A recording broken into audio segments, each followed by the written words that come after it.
Sir नमस्कार। Sir सबसे पहले तो आपके पुराने जितने भी वीडियोस लोगों ने लाइक की उसके लिए ढेर सारी शुभकामनाएं। स्पेशली सर यूट्यूब ने जो आपको रिकॉग्नाइज किया है वो एक बहुत बड़ा अचीवमेंट है और हम उम्मीद करते हैं कि आगे भी आप ऐसे उपलब्धियों को प्राप्त करते रहेंगे और हमारा मार्गदर्शन करते रहेंगे। सर आज जो विषय मैं लेकर के आया हूँ वो विषय है आज के आधुनिक परिवेश में हर व्यक्ति स्वस्थ रहना चाहता है लेकिन समय किसी के पास नहीं है। ये एक बहुत बड़ा मुद्दा है। सुबह की जो आपाधापी शुरू होती है वो शाम को सोने तक आपाधापी ही रहती है। तो ऐसा क्या किया जाए, ऐसी क्या तकनीकी अपनाई जाए कि आदमी कम करके एक्सरसाइज या जो भी है अपने जीवन और दिनचर्या को और अपने शरीर को स्वस्थ रख सके। शॉर्टकट में हेल्दी कैसे रहा जाए? बिल्कुल एग्जैक्टली सर। मतलब हर चीज का शॉर्टकट चाहिए तो इसमें हेल्दी रहने का भी शॉर्टकट आप चाहते हैं। देखिए हेल्दी रहने का शॉर्टकट जैसा तो बहुत नहीं है, बट कुछ उपाय हैं, कुछ तरीके हैं जिसको हम जो हेल्दी लाइफस्टाइल जिनको कहा जाता है जी, और उसको अगर हम अपने रूटीन में लेते हैं तो बहुत सारी समस्याओं से हम बच सकते हैं, हेल्थ रिलेटेड प्रॉब्लम से बच सकते हैं जी। मैं एक प्रश्न करूंगा, उसी से ड्राइव होगा ये आपका आंसर उससे निकल जाएगा कि पूरे विश्व में सबसे ज्यादा जीवन प्रत्याशा यानी औसतन जहाँ पर लोग जीवित रहते हैं जी, वो कहाँ पर है? जापान में है। और जापान में भी स्पेसिफिक एक जगह है, एक द्वीप है जिसको आइलैंड ऑफ लॉन्गिविटी कहा जाता है, ओकिनावा द्वीप। ओकिनावा द्वीप में जो जीवन प्रत्याशा है वो पूरे विश्व में सर्वाधिक है और उसको इसीलिए जाना ही जाता है। तो वहाँ आखिरकार लोगों की औसतन जीवन प्रत्याशा ज्यादा क्यों है, इसको जानने के लिए बहुत सारी रिसर्च किए गए और रिसर्च की जो फाइंडिंग थी उन फाइंडिंग्स में बहुत सारे रीजन बताए गए, बट उसमें एक रीजन कॉमन रीजन था और उस रीजन को जापानी लैंग्वेज में कहा जाता है होरा हाचिबू। यस, होरा हाचिबू, जिसका हिंदी इंग्लिश वर्जन है, इंग्लिश ट्रांसलेशन इस तरह से है कि ईट अंटिल 80% फुल। मतलब आप तब तक भोजन करिए जब तक कि आपका पेट 80% तक फुल नहीं हो जाता। ठीक है, तो आप कहेंगे यानी आधे पेट भरने की बात कर रहे हैं। बिल्कुल 80%। हमारे यहाँ तो लोग सर जब तक निकल ना जाए मुंह से बाहर मतलब, तक खाते रहते हैं। एग्जैक्टली इसके संदर्भ में जो डे वन से जब हम पैदा होते हैं तब से लेके जो अभी तक की जो हमारी अपब्रिंगिंग होती है, जो हम बड़े होते हैं, तो जो अप्रोच है भोजन को लेकर के और जो जापान में अप्रोच है, दोनों को समझेंगे तो मजेदार निष्कर्ष निकल आएगा। हमारे यहाँ हमारी माताएं या हम ही दूसरे से, कोई गेस्ट आ जाता है अपने भाई से, बहन से, अपने बच्चों से क्या पूछते हैं भोजन करने बाद, पेट भर गया क्या? एग्जैक्टली, है ना? जो हमारे व्यूअर्स देख रहे हैं उनसे भी मैं यही पूछूंगा, आप भी पूछते हैं पेट भर गया? तो जब सामने वाला कहता है हाँ, तो आपको संतोष मिलता है, अच्छा बढ़िया खाना, पेट भर गया, भर पेट खाया। जापान में अगर ये इसी क्वेश्चन को हो तो वहां क्या कहते हैं? वहां कहते हैं भूख मिट गई। अच्छा, मतलब भूख मिट गई।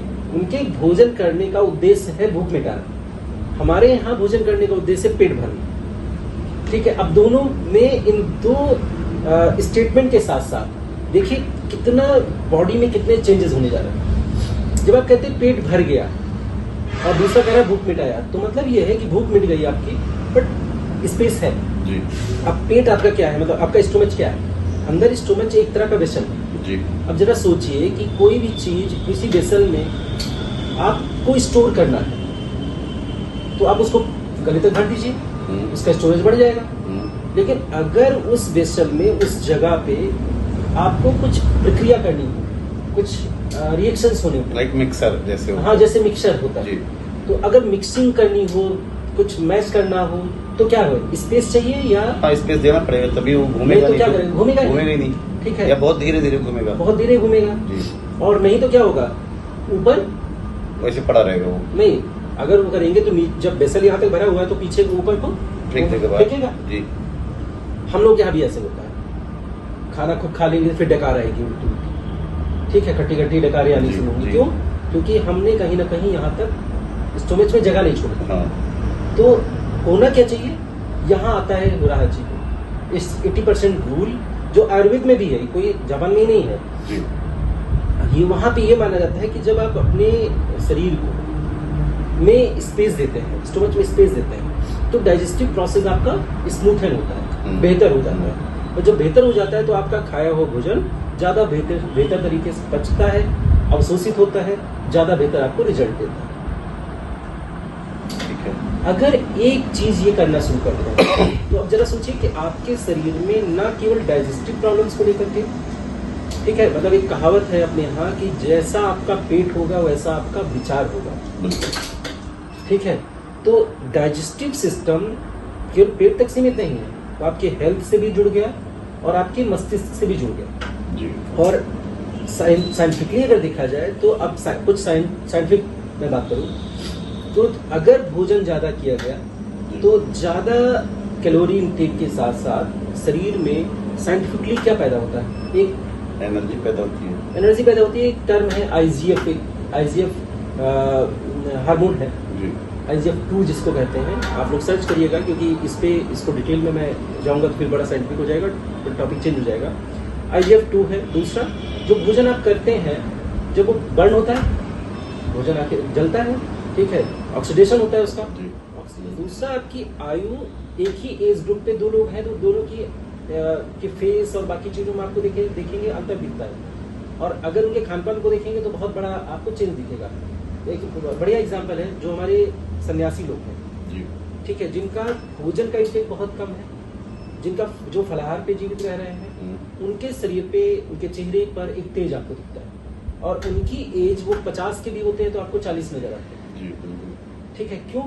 क्योंकि उनके ऑक्सीडेशन से जो फ्री रेडिकल्स हैं, जो IGF-2 फैक्टर्स हैं, इन सब का प्रोडक्शन उनके शरीर में कम हो रहा है। तो अगर हम अपने भोजन को, मतलब एक भूख मिटाने के रूप में 80% रूट पे जाता है, तो हमारे शरीर में इन दोनों का सिक्रीशन पैदा होना कम हो जाएगा और हम एक तरह से हेल्दी होना भी शुरू करेंगे। हमारे शरीर में बहुत सारे पॉजिटिव चेंजेस भी होने शुरू हो जाएंगे। सर, एक चीज देखा गया है कि जैसे आप आम लाइफ में, नॉर्मल लाइफ में तो आदमी अगर भोजन करता है, नॉर्मली भोजन करता रहता है, बट जब आदमी डिप्रेशन में होता है तो जो स्ट्रेस फूडिंग होती है या स्ट्रेस ईटिंग जिसको कहते हैं साइंटिफिकली, तो उसमें आदमी बहुत ज्यादा खाने लगता है। हाँ, मतलब देखिए, जो मैंने अभी आपसे कहा है, इसी में ही आपका ये भी सिद्धांत नहीं है कि जब हम ओरा अचीव बुक की बात कर रहे हैं या 80% ईटिंग की बात कर रहे हैं, 80% रूल की बात कर रहे हैं, तो इसमें बेसिकली इसको कैसे इम्प्लीमेंट करें। जब हम इम्प्लीमेंटेशन पे आएंगे तो अपने आप ये जो आपका क्वेश्चन है इसमें शामिल हो जाएगा।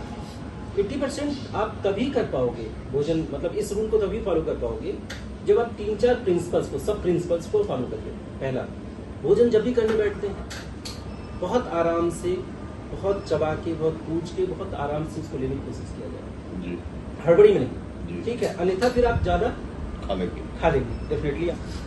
अब धीरे धीरे चबा के खाना पहला प्रिंसिपल है।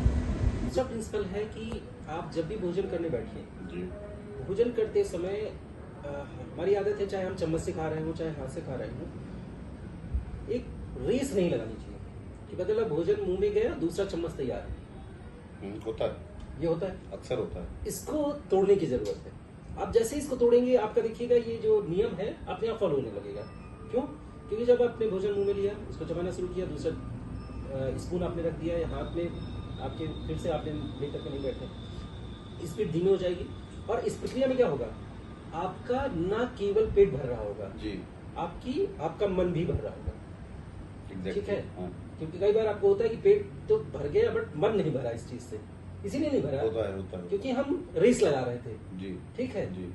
और तीसरा प्रिंसिपल है जिसको फॉलो करने की जरूरत है कि हम जब भी भोजन करने बैठे केवल भोजन करें, उसके साथ टीवी, मोबाइल, इन सबको दूर किया जाए। क्योंकि जब आप टीवी देख रहे होते हैं तो टीवी के साथ साथ टीवी के विचारों को भी अपने साथ भोजन में शामिल कर रहे होते हैं। चाहे आप पीड़ा कोई देख रहे हो, मतलब दुख दर्द, तो वो सारे विचार भी आपके साथ भोजन के साथ शामिल होने शुरू हो जाते हैं। और आप क्या हो जाते हैं, आपका भोजन ना टेस्ट मिलता है ना पता चलता है, ठीक है। इसीलिए हमारे यहाँ जो परंपरा थी, क्या थी, भोजन करने के पहले भोजन मंत्र का, कि भोजन को हम प्रसाद मानते थे। हम मानते थे कि शरीर मंदिर है और इस शरीर में लिया जाना ये वाला एक प्रसाद है। प्रसाद। तो इस प्रसाद को उसी मनसा से जैसे हम पूजा भाव से इसको ग्रहण करना चाहिए। तो वो जरूर नहीं धर्म से मत जोड़ा जाए उसको इस रूप में कि वो भोजन को जो प्रसाद भाव से हम लेते हैं तो उसके साथ जो हमारे विचार होते हैं बहुत शांत विचारों के साथ लेते हैं, उस भोजन का हम तत्व हमको प्राप्त होता है। और चौथा कि भोजन करते समय अगर हम बड़े वेसल्स को रिप्लेस करें, बड़े बड़े बर्तनों को रिप्लेस करें और छोटे छोटे बर्तन, जैसे जापान की में आप देखेंगे छोटी छोटी प्लेट्स होती हैं और वो खाते भी किससे हैं, वो पतले जो स्टिक से, होते हैं। ठीक है, क्योंकि वो थोड़ा थोड़ा उठेगा, एक मुट्ठी करके खा नहीं पाएंगे, ठीक है। हमारे यहाँ तो सर बड़ी हाँ। बाउल होनी चाहिए दाल बड़ी तो बाउल। बड़ी बड़ी वेसल्स नहीं, छोटी छोटी प्लेट्स, ठीक है, धीरे धीरे खाएंगे। छोटी छोटी प्लेट्स में ढेर सारा रहेगा वो तो मन भी भर जाएगा जी। और पेट भी तृप्त हो जाएगा। ऐसा करने से जो ये नियम है ये हम अपने जीवन में फॉलो कर सकते हैं और इस एक नियम के फॉलो करने से हमारे शरीर में बहुत सारे सकारात्मक परिवर्तन होने शुरू हो जाएंगे। एक, आपका डाइजेस्टिव सिस्टम सुधर जाएगा। दूसरा, आपको भोजन से मिलने वाले जो तत्व हैं, क्योंकि उस मनोभाव से आप ले रहे होंगे, वो सारे आपको प्राप्त होंगे। और तीसरा, जो आप भोजन करने के बाद गैस, ब्लॉटिंग, एसिडिटी, ये सब समस्याएं होती हैं, ये अपने आप दूर हो जाएंगी। और ये 80% रूल आपके शरीर में 15 दिन केवल आजमा के आप देखिए, आपके शरीर में ड्रास्टिक चेंज पैदा करेगा और आपको खुद में, आपके शरीर में जो भारीपन होता है, हैवीनेस होती है, वो दूर होगी। आप खुद को फिट फाइन महसूस करेंगे। इसी उम्मीद के साथ, इसी प्रार्थना के साथ मैं आप सभी को, अपने सभी व्यूअर्स को ढेर सारी शुभकामनाएं देते हुए वीडियो को समाप्त करता हूँ। धन्यवाद। नमस्कार। Yeah.